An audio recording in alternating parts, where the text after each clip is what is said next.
To leave your house in Nigeria is to not know whether you'll make it back. John Arum, a university student, was kidnapped by Muslim terrorists on his way to Kaduna. And now he's being tortured. Jesus.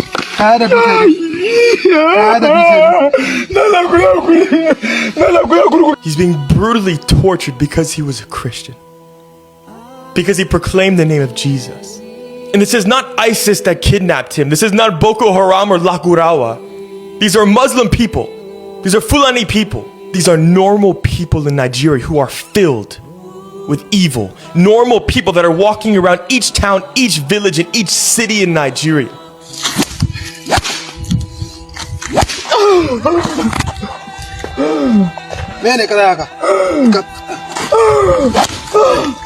That have evil filled in their hearts, that they would take an innocent person and torture them. This is not just criminality to make $1 or to make a naira. Why torture them? Why shame them for being a Christian? Why beat them even more because they say the name of Jesus? And John Arum is just one name, one person in Nigeria who for decades people have been kidnapped and killed and ransomed and nobody's brought to justice. And as I watch this video of a young boy who's tortured for Jesus, it brings tears to my eyes. As you hear his cries, as you see his helplessness, that he has nothing, it completely breaks my heart that this boy who did nothing wrong may not see another day.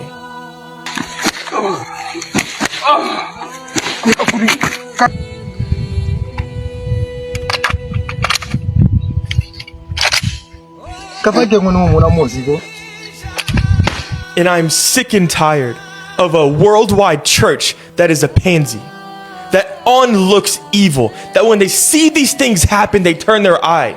They stay silent. They stay dormant on the bookshelf. If the government will not protect people, then Christians in Nigeria, go find John. For the Muslims that say that you're not complicit in terrorism, you agree with peace, Islam is only peaceful, then go stand up for the ones who are suffering and oppressed. Go find the one who just kidnapped John. Go bring him to justice. If Islam is truly peaceful, then where are the Muslims standing up for what is right?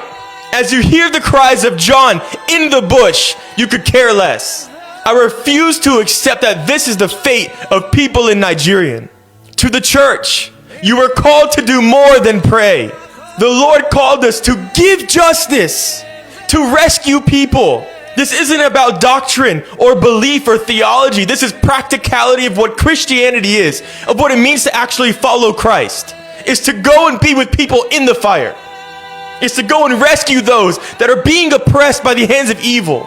I want you to see the faces of these two terrorists. And I pray and I ask that the Nigerian government and security forces would bring these two to justice.